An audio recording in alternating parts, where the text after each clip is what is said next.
त्याला let's go असं वाटतं की ह्या तलवारी 300 वर्ष जुन्या आहेत आणि ज्यांच्या मुठा सोन्याच्या आहेत. सर्व शस्त्र जमा करण्याचे आदेश दिले त्यांनी. ह्या आम्हाला सापडल्या पंढरपूरच्या होळकर वाड्यात. बोर्ड दिसते ना तुम्हाला साईडचा.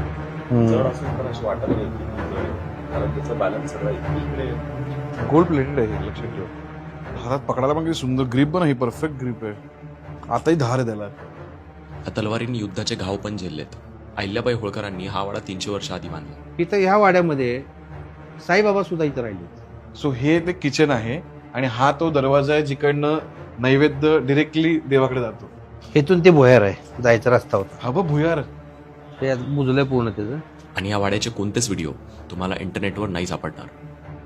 पण हा वाडा मंदिराजवळच आहे. हा अच्छा, समोरच आहे. समोरच आहे. दरवाजे बघ असले किती थंड आहे यार. सुंदर ना. मला वाडा हे कल्चर थोडं आवडतं ना. हे आमचे मार्गदर्शक मित्र आहेत, आदित्य फत्तेपूरकर. नमस्कार. नगरसेवक आहेत आणि व्यवस्थापक आहेत अरे पूर्ण. हा जरा मला हे वाडा बघून काहीतरी म्हणजे कसं सुंदर जागा आहे ही आणि आता कसं ते राहिलंय ते बघून असं जरा वाईट पण वाटतं पण आनंद पण होतो की आम्हाला ऍटलीस्ट बघायला तरी मिळतं ही गोष्ट. हे आपली संस्कृती आहे, हा आपला इतिहास आहे. हा वाडा 1753 1753 बांधकाम झालं याचं. 1768 13 वर्ष बांधकाम चाललं या वाड्याचं. आणि स्वतः पुण्यश्लोक राजमाता मातोश्री अहिल्यादेवी ह्या वाड्याच्या वास्तुशांतीला गुढीपाडवा स्वतः इथे येऊन स्वतः इथं 1768 ला इथं राहिल्या. ती ही जागा आहे. म्हणजे त्यांचं वास्तव्य असण्याने त्यांनी स्वतः बांधकाम केलेली जागा आहे. किती मोठी आहे ही? 2 एकर जागा आहे पूर्ण. 2 एकर 58 जागा आहे. गुंठेमध्ये वाडा आहे. अच्छा. 22 गुंठे नदीपात्रात जागा आहे. 22 ओ आणि नदी ते जागा. नदीपात्रामध्ये 22 गुंठे जागा आहे.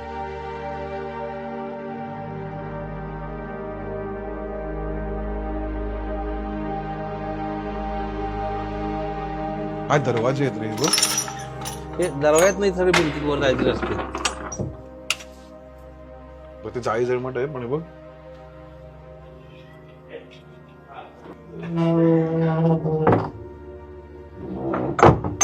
आणि काय थंड आहे बघ सगळं ते.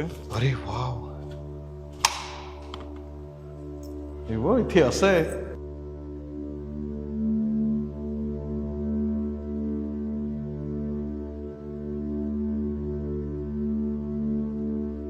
वाड्याचा शिलालेख आहे तो इथे खाली लिहिला आहे. ह्याच्यामध्ये उल्लेख तुकोजर होळकरांचा. तुकोजर होळकर इथे राहिले होते, तो त्यात लिहिलेला आहे. अहिल्यादेवीने जी सगळी मंदिरं बांधली ती सगळी महादेवाची. क्वचित तुम्हाला असं एका दुसरं मंदिर नवीन बांधलेलं दिसते. हा, ह्या जेव्हा वाड्याचा पाया खोदत होते तर समोरची मारुतीची मूर्ती सापडली. ती आतमध्ये सापडली. पाया खोदताना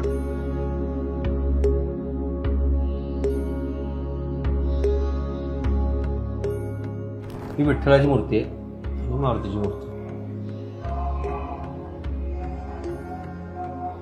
पाय तर अगदी साम्य बघा ना त्यात. अगदी कंबर आणि पाय तर अगदी काय? फक्त हात इथे आहेत, कमरेवरती नाही आहेत. हे दास मारुती म्हणायचं ह्या मारुतीला.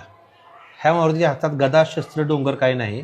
हा रामाची सेवा करायला मारुती, दास मारुती. दास मारुती. हा दास मारुतीचं सेवाचंच व्रत असल्यामुळं आणि विठ्ठल रूपी मारुती याला ठेवा. किंवा त्याचे कान पण बघा ना. तेच ना. हे बघा सगळं सेम आहे. ते आर्किओलॉजी डिपार्टमेंटची लोक आली होती. ते म्हणजे 700 ते 800 वर्ष जुनी मूर्ती आहे ती. बरोबर. वाड्यापेक्षा जुनी मूर्ती आहे ती. ते काय म्हणले, वाडा ठीक आहे पण ती मूर्ती जपा.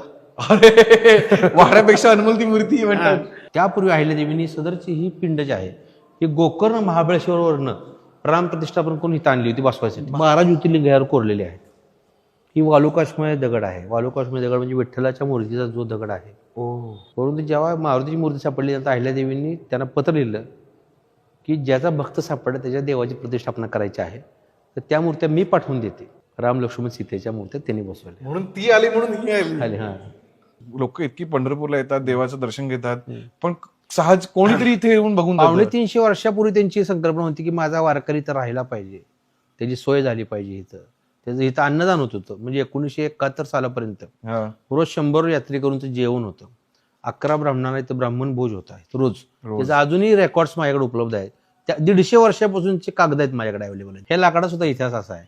हे चंबळच्या खोऱ्यातून लाकूड आहे. तिथून हे लाकूड टाकलं गुजरातच्या समुद्रात आणलं. गुजरात समुद्रातून रत्नागिरीला आणलं.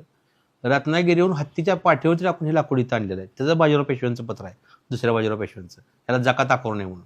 इथं ह्या वाड्यामध्ये साईबाबा सुद्धा इथं राहिले होते. साईबाबा इथे राहून गेलेले. त्यांना विचार चंदू काकांना. साईबाबा इथं राहिलेत ना आपल्या इथं. हे आता 85 वर्षाचे चंदू काका आहेत. हे ब्रह्मचारी आहेत. नमस्कार दादा. हे रामाचे पूजा करतात आणि सगळं इथली वाड्याची देखरेख जी आहे सगळी हा. हे स्वतः चंदू काका बघतात. यांना धन्यवाद चंदू काका, तुम्ही इतक्या वर्ष करताय. ते चेंबर्स आहेत पाण्याचे सगळे. 250 वर्ष झाली अजून एकदाही चुकोप झालेला नाही. एकदाही चोकप नाही झालाय. आणि आमची मुंबई बघा कधीच नाही पाणी आलंय. एक थेंब पाणी येत नाही हो, पुढे वाड्यात. मार्किंग पण नाही पाण्याची की जमिनीत लागलंय. मी काय सांगतोय त्यावेळेस हायेस्ट लेवल कडून सगळं केलं होतं.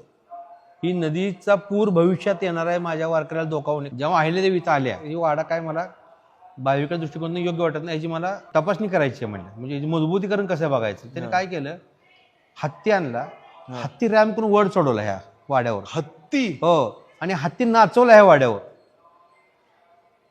त्यामुळे याला होळकरांचा वाडा म्हणतात ना, तसं हत्तीचा वाडा सुद्धा म्हणतात. हत्ती नाचवले वाड्याच्या वरती? हो, त्याचं मजबूतीकरण बघायसाठी. त्यामुळे इथली बरीचशी लोक जी आहेत ज्यांना ऐतिहासिक महत्व माहित आहे, स्वतःचं घर बांधताना काय करतात माहिती आहे का, इथली एक मुठभर माती घेतात आणि ते पायात नेऊन टाकतात. आणि माझाही घर एवढे दिवस असंच राहावं. अहिल्यादेवींचे जे नातू आहेत काशीराव दादा होळकर, त्यांनी मकर बसवली. त्याचं त्यांनी 1785 अहिल्यादेवीच्या मृत्यूनंतर 1785 सालचं आहे. आणि अहिल्यादेवींचे नातू काशीराव होळकरांनी ही मूर्ती बसवली अहिल्यादेवींची. ह्याचं वैशिष्ट्य असं आहे, इथं गुढीपाडवा ते रामनवमी 9 दिवसाचा उत्सव असतो. इथं तुम्ही महालक्ष्मीला किरणोत्सव बघितला, हो हो हो हो, तसा इथं किरणोत्सव असं लाईट आतपर्यंत येते. बरोबर रामनवमीशी रामाच्या चेहऱ्याचे सूर्यकिरण असं उघडलेलं पहिलं सूर्यकिरण समोरचं वर्ण. अच्छा, तिकडनं येतं. हो, बंद करा सगळ्या सगळं बंद करा. ओ, आणि सुंदर लाईट पडते. कन्स्ट्रक्शन त्यावेळेस ते बरोबर. त्यावेळेसचे अक्षांश रेखांश बघून ती सगळी बांधणी केलेली आहे या मंदिराची. आणि इथं पाठीमागणं म्हणजे इथं दाखवतो स्वयंपाकखोली. आपण जिथं वर होतो तिथं स्वयंपाकखोली आहे. नैवेद्य झाला की रामाला पहिला इकडून सवळ्यात नैवेद्य. अच्छा, सगळ्यांच्या मधून नाही पाठवून येणार किचन. तुम्हाला हे दिसणार सुद्धा नाही. हे दरवाजा आहे ना, हे बघ, जा तुझा. तुम्हाला दिसते वर साईडला दरवाजा आहे त्याचा. मागून किचन मध्ये डिरेक्टली किचन वर जायचं. परत अहिल्यादेवी वर राहिल्या होत्या. सो हे ते किचन आहे आणि हा तो दरवाजा आहे जिकडनं नैवेद्य डिरेक्टली देवाकडे जातो मागच्या बाजूने. काय ना, त्यावेळी आर्किटेक्टने विचार केलेला आहे. आणि इथून ह्या वाड्यातून जे भुयार आहे ते विठ्ठल मंदिरात निघतं. त्या अहिल्यादेवीची महिनाभर त्यांचं वास्तव्य होतं. ते मंदिरात जायचं दर्शनाला. कारण लिटरली त्यावेळीच्या तर सेलिब्रिटी असणार ना, मग त्या जर बाहेर निघाला तर किती गर्दी होईल. आता लोक कॅप आणि गॉगल घालून बाहेर पडतात, तेव्हा ते भुयारात जायचं. इथून ते भुयार आहे, जायचा रस्ता होता. हा बघ भुयार, ते बुजलंय पूर्ण त्याचं. असं हे चंदू काका आहेत ना, हे जात होते ना भुयार होतो. भुयारात जायचं. हो, ते हे चंदू काका आहेत ना आत्ताचे पुजारी. ते असं 6 फूट उंच आहे, 4 फूट रुंद आहे, म्हणजे पूर्ण दगडी बांधकाम आहे. म्हणजे महम्मद गझनी जेव्हा भारतात आले तेव्हा त्यांनी काय केलं, तर सगळी मंदिरे फोडायला सुरुवात केली. आणि त्यांनी सगळ्यात मोठं मंदिर जे फोडलं ते काशी विश्वेश्वराचं लिंग आहे. ती लिंग हातोड्याचा घाव घालून फोडलं. ती लिंग नसताना फक्त ब्राह्मण समाज त्याची पूजा करायची. त्याने अकबरांची परवानगी घेऊन ते लिंग बसवायचं ठरलं. त्यानंतर त्याने आणलं, ते लिंग बसवलं. ते एकतर माप घेऊन जायचे, ते लिंग बसवलं ते बारकवायचे किंवा मोठं व्हायचं. अहिल्यादेवींच्यासाठी जेव्हा त्यांची पालखी आली तेव्हाच ते सगळे फुलं वगैरे टाकत होते. अहिल्यादेवी आल्या, दर्शन आल्या, त्यांनी बघितले की हे लिंग कुठं आहे. तिथलंच एक लिंग अहिल्यादेवीने उचलून त्यावर ठेवलं, ते बसलेलं. हा इतिहास लोकांच्या समोर येणं गरजेचं आहे की अहिल्यादेवीने ते लिंग ठेवलं आणि तिथं बसलं, ते लिंग अहिल्यादेवीने ठेवलेलं. त्यावेळेस पूर्ण आशिया खंडातली लोक तिथं सगळे धर्मस्पर्शात भरली. त्यामध्ये अहिल्यादेवींना पुण्यश्लोकी पदवी बहाल करण्यात आली, लक्षात ठेवा. आणि त्याच काशीमध्ये त्यांचाच घाट आज डेव्हलपमेंटच्या नावाखाली. अत्यंत दुःखद गोष्ट. ये मणिकर्णिका तीर्थ जो चौतरा था, मणि थे जिसमें मंदिर वगैरह थे, इसको तोड़ा गया. विकास होना चाहिए लेकिन अपने पुराने धर्मों में समझौते हुए. काय झालं की घटना घडली. आमचे यशवंत होळकर महाराज तिथं प्रत्यक्ष बघायला गेले. ते जेव्हा तो तोडायला घेत होते, तोडून सांगितलं पण नव्हतं कोणालाही कामाला कळलं नाही. काय म्हणता? हो, हे रात्रीतनं सगळं उद्ध्वस्त केलं तिथं. जेव्हा सकाळी ही बातमी पसरली तेव्हाच यशवंत होळकर महाराज आमचे ट्रस्टचे ब्रिगेडियर रणजित डेडवाल सर तिथं बघायला गेले. तिथे प्रत्यक्ष बघितलं, पूर्ण उद्ध्वस्त करून ठेवला होता घाट. मूर्त्या, अहिल्यादेवींची मूर्ती आहे तिथं, गंगे मातेची मूर्ती आहे. आणि ते मी जाऊन आलो बऱ्याच वेळा तिथं. आमच्या होळकरांचा वाडा पण आहे काशीमध्ये. हो, आणि म्हणजे की कुठं चाललंय ह्या गोष्टी. तेच ना. मला अनेक लोकांचे फोन आले की म्हणजे आता फोडल्यानंतर काय करणार म्हणून सांगा. हो, त्याने- फोडून झालं आता काय करणार त्याला. फोडायच्या अगोदर त्याला प्रयत्न करता फोडून झाले आता त्याबद्दल काय करतात अनेक म्हणजे तो आपला इतिहासच तुम्ही नष्ट करायला लागलाय. परदेशातील लोक भारतात काय बघायला येतात. खरंय. आणि तुम्ही आणि आपला इतिहास आपले हजारो वर्षापूर्वीचे म्हणजे मोहनजोदडो असतील किंवा अजिंठा वेरूळ लेणी असतील. हो. काय आपल्याकडे काय ताजमहल असं म्हणजे ही आपली इतिहास आहे इतिहास आहे आपला. हा इतिहास बघायला परदेशी लोक इथे येतात. तुम्ही काय दाखवणार त्यांना. काय दाखवणार तुम्ही. आज दुबईला आपण जातो आर्टिफिशियल बघ. काय दुबई तर मला बिलकुल नाही आवडत नाही बघायला. नाही दुबई आर्टिफिशियल आहे सगळे. हो. कारण जे फाउंटन काचा सगळ्या. काय मला सांगा ना तिथं नॅचरल काय स्रोत आहे. काही काहीच नाही. त्यांना कोणाला हिस्ट्रीच नाही. इथं आपल्याकडे गड history किल्ले आहे. इथं गड किल्ले बघा लोक हो 2-5 हजार किलोमीटरवरून लोक इथे येतात. खरंय. ही संस्कृती इतिहास बघायला आपला हो हजारो वर्षापूर्वीचा इतिहास आहे या भारतीय संस्कृतीचा. हो. आणि ते नष्ट झाल्यानंतर लोक काय बघणार. आणि हे लाकडाचं लाकूड कसलं आहे पण अजून काय झालं नाही त्याला पण इतक्या वर्ष. ढाल अडकवायचे ते. इतर तलवारी होत्या. इतर तलवारी होत्या, बंदुका होत्या. अच्छा म्हणून त्यानं- त्यानंतर तोफा होत्या इथं. 1981 साली इंदोर गव्हर्नमेंटने म्हणजे मध्य प्रदेश गव्हर्नमेंटने आपल्या हा. गव्हर्नमेंटला पत्र लिहिलं हा. आणि पोलीस बंदोबस्तात सगळे इथनं घेऊन गेले. घेऊन गेलं सगळं सगळे घेऊन गेले इथून तिथे इंदोरच्या म्युझियम मध्ये. म्युझियम मध्ये ठेवले. तिथे लिहिलंय पंढरपूर संस्थान की तरफ से म्हणून. इथे 2 तलवारी आमच्याकडे चंदुकान ठेवल्यात गपचूप पूजेसाठी. अरे वा. त्यातल्या आणि त्या 2 तलवारी तुम्हाला बघायला दाखवतो. हो, त्याच्या बघा. मोठी सोन्याची आहेत. काय म्हणता. त्याला फुले येते.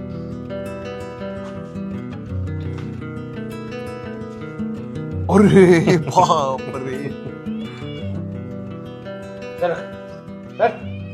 हा जर गोळा म्हणजे डोक्यात जरी पडला ना माणूस मेला. हे बघ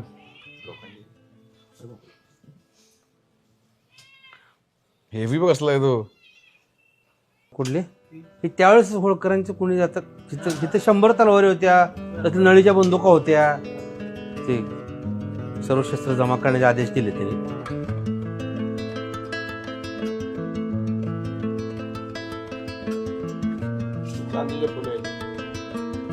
ती सोन्याचं आहे ते त्यांनी सांगितलं. ते मधलं बोर्ड दिसतंय ना तुम्हाला साईडचं सोनं आहे ते. कोणाकोणावर किती घाव झालेले ते सगळं त्याच्यावर खासायच्या.